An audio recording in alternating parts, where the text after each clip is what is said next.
প্রচার করে দিবেন। নেটেও ছাড়া হয়েছে, সবাই তার এই টাচ মোবাইল ব্যবহার করে না, জানে না।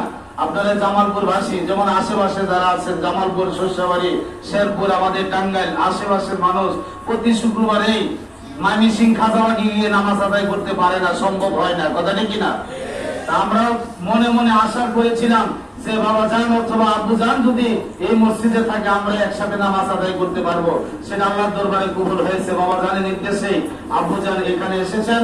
আপনারা প্রচার শুরু করে দিবেন। প্রতি শুক্রবারেই আপনারা জাকির ভাইদেরকে দাওয়াত দিবেন যেন আসে। এবং এই মসজিদেও আজকে প্রথম আব্বু জান মসজিদে দান করেছেন, যাতে তার দানের সাথে আমাদের দানগুলো কবুল হয়। যে যা খুশি পারেন আপনারা মসজিদে দান করবেন। নবীজি বলেছেন, যদি কেউ মসজিদের জন্য একটা ইট দিয়েও শরীক হয়, আল্লাহ পাক রব্বুল আলামিন বেহেশতের মধ্যে তার জন্য একটা বালাখানা তৈরি করবেন। সুবহান মারহাবা। সুতরাং এই সুযোগ আমরা পেয়েছি। আমাদের দান কবুল নাও হইতে পারে, কিন্তু আল্লাহর ওলির দানের সাথে দান করলে অবশ্যই আল্লাহ পাক কবুল করবেন। অনেক জাকির ভাইরা দান করতেছেন। লা ইলাহা